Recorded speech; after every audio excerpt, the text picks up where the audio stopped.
नमस्कार, IBC 24 देख रहे हैं आप और मैं हूं आपके साथ अविनाश कर।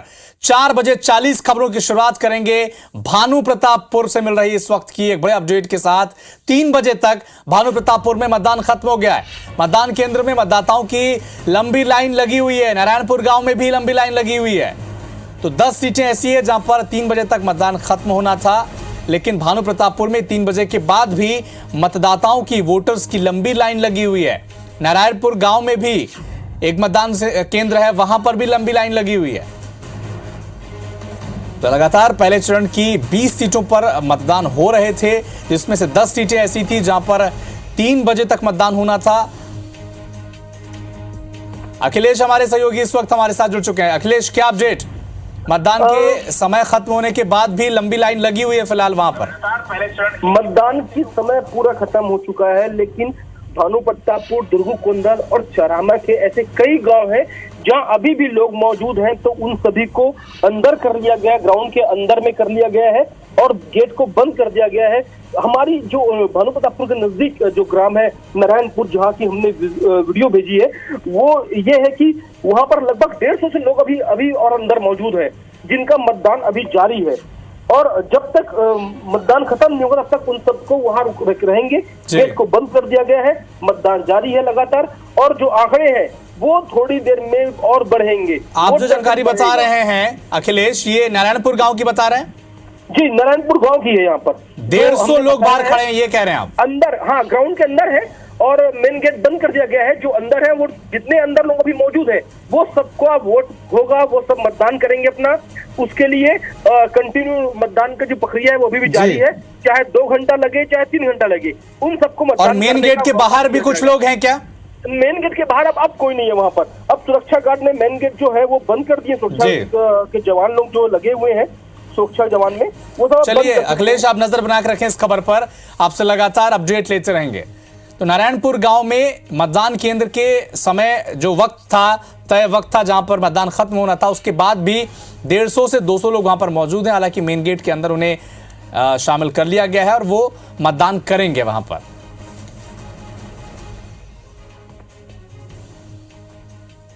तो एक बड़ा अपडेट आपको बता दें, नारायणपुर गांव में मतदान का वक्त जो था वो भी खत्म होने के बाद भी वहां पर लोग मौजूद हैं। नारायणपुर मतदान केंद्र में करीब 150 से 200 लोग वहां पर मौजूद हैं, जैसा कि हमारे संवाददाता अखिलेश हमें बता रहे थे।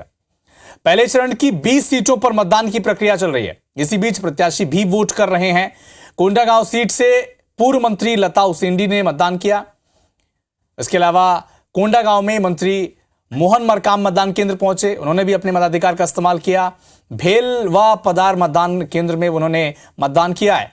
इसके अलावा ये 8 तस्वीरें आप देखिए। कोंडागांव से बीजेपी के प्रत्याशी लता उसेंडी, केशकाल से कांग्रेस के प्रत्याशी संत राम नेताम, वहीं चंदन कश्यप हो, केदार कश्यप हो। नारायणपुर के प्रत्याशी हैं बीजेपी और कांग्रेस के, तो वहीं भानु प्रतापपुर से कांग्रेस के प्रत्याशी सावित्री मंडावी और जगदलपुर से बीजेपी के प्रत्याशी ने भी वहां पर वोट किया है। तो लगातार आज पहले चरण की 20 सीटों पर मतदान हो रहा है। 10 सीटों पर वोटिंग का टाइम खत्म हो चुका है, जबकि 10 सीटें बाकी हैं जहां पर अभी भी 4 बजे तक मतदान होगा।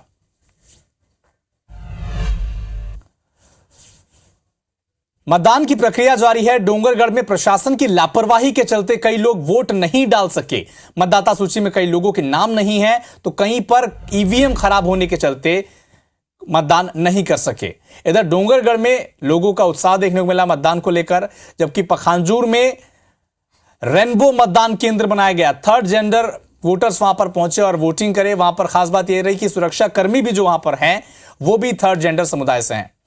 जबकि भानु प्रतापपुर में फर्स्ट टाइम वोटर्स जो हैं, नए वोटर्स हैं, उनमें उत्साह देखने को मिला। तो वहीं पर कई जगह की तस्वीरें यह भी आई कि पंडरिया में मतदान का बहिष्कार किया गया। भानु प्रतापपुर विधानसभा सीट में नए मतदाताओं का उत्साह आपने देखा। तो दंतेवाड़ा में एक मतदान केंद्र ऐसा है जहां पर 32 साल बाद, आजादी के 1990 के बाद से पहली बार यहां पर वोट डाला गया।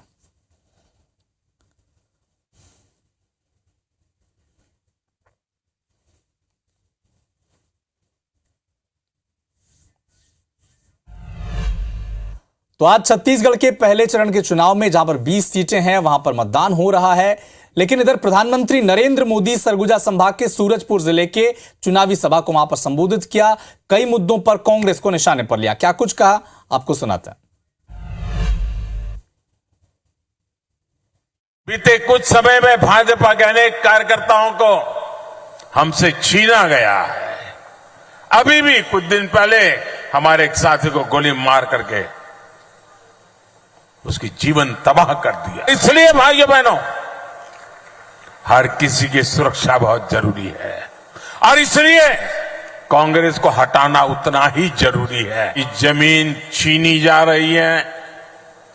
कांग्रेस की तुष्टीकरण की नीति के कारण यहां तीज त्योहार मनाना तक मुश्किल हो गया है। इसलिए पूरे सरगुजा से एक ही आवाज आ रही है।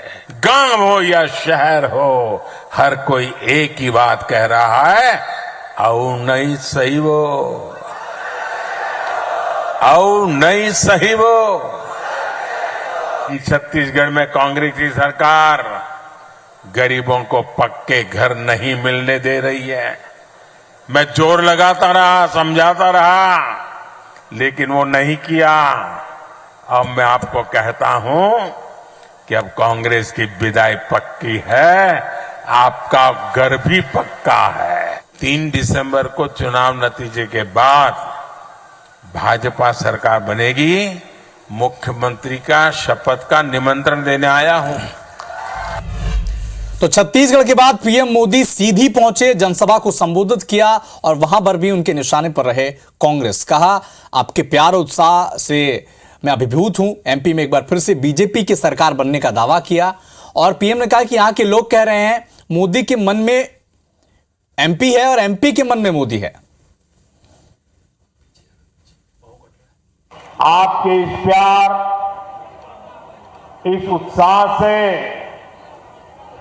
साफ है एमपी में फिर एक बार, एमपी में फिर एक बार। साथियों, आज यहां के लोग कह रहे हैं एमपी के मन में और मोदी के मन में। ईश्वर रूपी जनता जनार्दन, आप लोग मोदी के मन में है, मोदी के दिल में है। इधर केंद्रीय मंत्री अनुराग ठाकुर ने इंडिया गठबंधन पर निशाना साधा। कहा कि महाराष्ट्र में कल पंचायत चुनाव के नतीजे आए हैं, यह दिखाता है कि इंडिया गठबंधन किसी काम का नहीं है। वोट की चोट मतदाता करेगा। छत्तीसगढ़ में कांग्रेस ने छल किया है। महादेव ऐप से 508 करोड़ रुपए की घूस ली है। 560 करोड़ रुपए छत्तीसगढ़ सरकार ने जमा नहीं कराए हैं। इंडी अलायंस, ये घटिया घमंडिया गठबंधन, ये किसी काम का नहीं। मध्य प्रदेश और अन्य राज्यों में चल पाएगा। वोट की चोट यहां का मतदाता भी करेगा। की पेट कैसे भरते, तो महादेव ऐप से 508 करोड़ की घूस खाना, ऐसा साफ हुआ है सब कुछ। और बदनाम और भ्रष्टाचार का चेहरा कांग्रेस का बाहर आया है। यूपी के मुख्यमंत्री योगी आदित्यनाथ शाजापुर पहुंचे, जनसभा को संबोधित किया और कांग्रेस को निशाने पर लिया।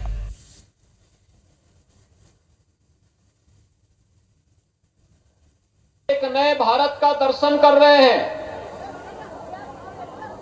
जो भारत आत्मनिर्भरता की ओर अग्रसर हो रहा है, जो एक समर्थ भारत है, एक सशक्त भारत है, जो भारत दुनिया के सामने हाथ नहीं फैलाता है, बल्कि दुनिया में जहां कहीं अभाव है, अराजकता है, अव्यवस्था है, वहां हाथ पकड़ करके उसे चलना सिखाता है। एमपी में योगी आदित्यनाथ की सभा पर पूर्व मंत्री सज्जन सिंह वर्मा ने बड़ा बयान दिया। कहा कि योगी आदित्यनाथ आ रहे हैं, लोग समझ रहे हैं कि ये बड़े चमत्कारी पुरुष हैं, पर ऐसा है नहीं। कर्नाटक में मोदी से फर्क नहीं पड़ा, तो क्या यहां योगी से फर्क पड़ जाएगा? योगी आदित्यनाथ जी आ रहे हैं, लोग समझ रहे हैं कि बड़े चमत्कारी पुरुष हैं, ऐसा नहीं। देखिए, कर्नाटक में नरेंद्र मोदी साहब, अमित शाह और योगी आदित्यनाथ, पूरा मंत्रिमंडल ही दिल्ली का वहाँ पड़ा रहा 1 महीने। कर्नाटक में कुछ नहीं कर पाए, तो यहाँ मध्य प्रदेश में कोई गुजर बसर होना नहीं है। प्रियंका गांधी बालोद पहुंची, बीजेपी पर निशाना साधते हुए कहती है कि बीजेपी कहती है कि हमारे पास पैसे नहीं हैं। बीजेपी के पास उद्योगपतियों के लिए पैसे हैं, लेकिन बीजेपी के पास किसानों के लिए पैसे नहीं हैं। भाजपा की सरकारें क्या कहती हैं? हमारे पास पैसे नहीं है। तो आपके पास उद्योगपतियों के लिए पैसे हैं, किसानों के लिए नहीं है। आपके पास बड़े बड़े संसद भवन के सुंदरीकरण के लिए पैसे हैं, लेकिन सरकारी कर्मचारियों के लिए नहीं है। आप G20 जैसे बड़े बड़े इवेंटबाजी करने के लिए पैसे हैं, लेकिन गरीबों के लिए नहीं है। तो ये सरकार जो चल रही है, किसके फायदे के लिए चल रही है? जो मोदी जी की सरकार है। खरगोन में जेपी नड्डा ने चुनावी सभा को संबोधित किया। उनके निशाने पर भी कांग्रेस ही रहे। कांग्रेस को उन्होंने जमकर घेरा। ये कांग्रेस पार्टी की सरकार जहां जहां जब जब आई है, तब तब भ्रष्टाचार, अनाचार, अत्याचार, व्यभिचार, ये सारे कांग्रेस पार्टी के साथ जुड़े हुए हैं। बिलासपुर रवाना होने से पहले मुख्यमंत्री भूपेश बघेल ने कहा कि पहले चरण में 18 से 19 सीटें कांग्रेस पार्टी जीत रही है। रमन सिंह अपनी सीट भी नहीं बचा पाएंगे और बीजेपी धोखे से भी सरकार नहीं बना पाएगी।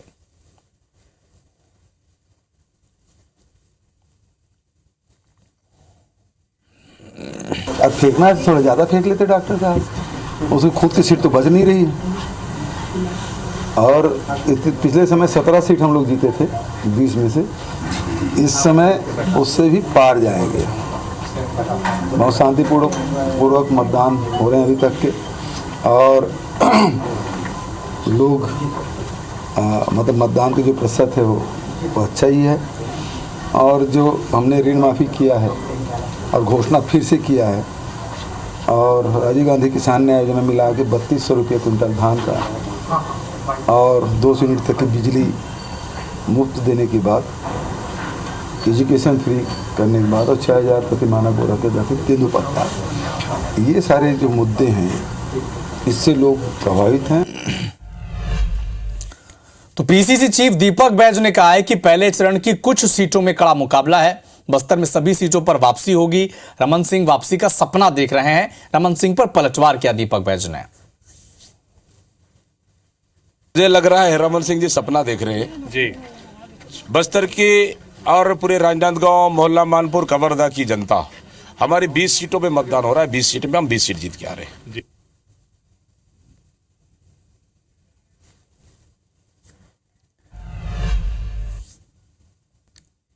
तो कवर्धा से कांग्रेस के प्रत्याशी मोहम्मद अकबर आज अपने पिताजी का 50 साल पुरानी जीप में बैठ के दिखे वो, और कहा कि मेरे पिताजी की समय की गाड़ी में मैं मतदान के दिन बैठता हूं। ये जीप मेरे लिए शुभ है। इस जीप का नंबर 6409 है, इसलिए मेरे सभी और सरकारी गाड़ी का नंबर भी 6409 है। इधर मुख्यमंत्री शिवराज सिंह चौहान ने भोपाल की दक्षिण पश्चिम विधानसभा में बीजेपी प्रत्याशी के पक्ष में जनसभा को संबोधित किया। अपने संबोधन में मुख्यमंत्री शिवराज सिंह चौहान ने कांग्रेस पर जमकर जुबानी हमला बोला। कहा कि कांग्रेस घबरा रही है, बहनों को धमका रही है, और मैं प्रियंका गांधी से पूछना चाहता हूं कि आपके नेता मेरी बहनों को धमकी क्यों दे रहे हैं? क्या कांग्रेस की यही रणनीति है? कांग्रेस की सोच क्या है? इसके साथ इन्होंने कई मुद्दों को लेकर कांग्रेस को कटघरे में खड़ा किया।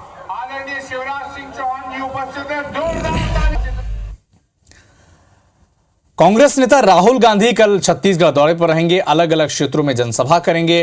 अंबिकापुर में चुनावी सभा को संबोधित करेंगे राहुल गांधी, और जशपुर में भी आम सभा को वो संबोधित करने जा रहे हैं।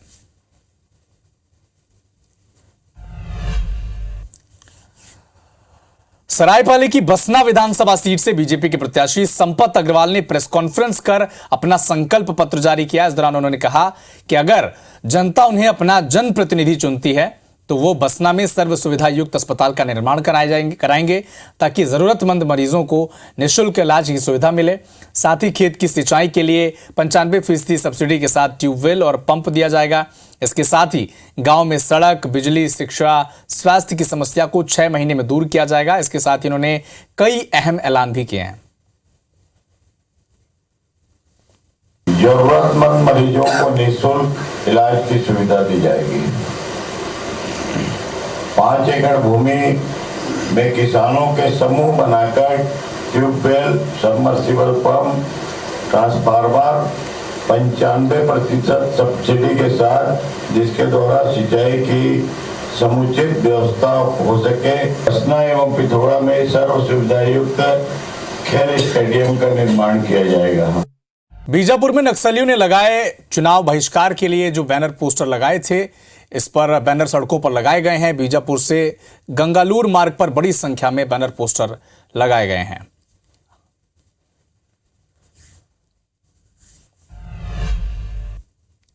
सुकमा के बंडा मतदान केंद्र की सुरक्षा में लगे जवानों पर नक्सलियों ने फायरिंग कर दी। कोंटा इलाके का यह मामला है। डीआरजी जवानों ने भी नक्सलियों पर जवाबी कार्रवाई की और जवानों की जवाबी कार्रवाई के बाद नक्सली भाग गए वहां से और उसके बाद वहां पर मतदान शुरू हो पाया।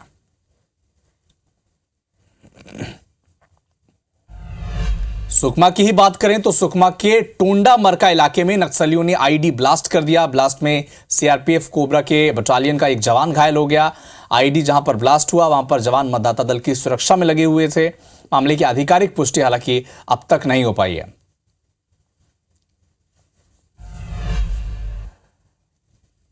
जबलपुर के पाटन थाना क्षेत्र के धनेटा गांव के पास गैस सिलेंडर में ब्लास्ट हो गया। दरअसल पाटन के एक निजी गैस एजेंसी का ऑटो ग्रामीण क्षेत्रों में सिलेंडर देने के बाद शहपुरा की तरफ वापस लौट रहा था। तभी धनेटा गांव के पास एक महिला ने ऑटो चालक को ऑटो में आग लगे होने की जानकारी दी।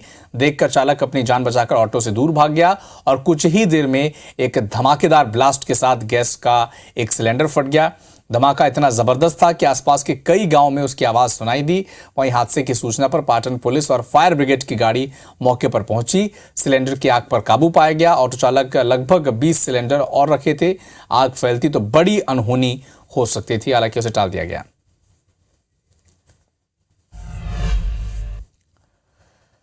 तो फिलहाल इस बुलेटिन में इतना ही, लेकिन देश और दुनिया के साथ एमपी और छत्तीसगढ़ के तमाम अपडेट के लिए आप देखते रहिए IBC 24। नमस्कार।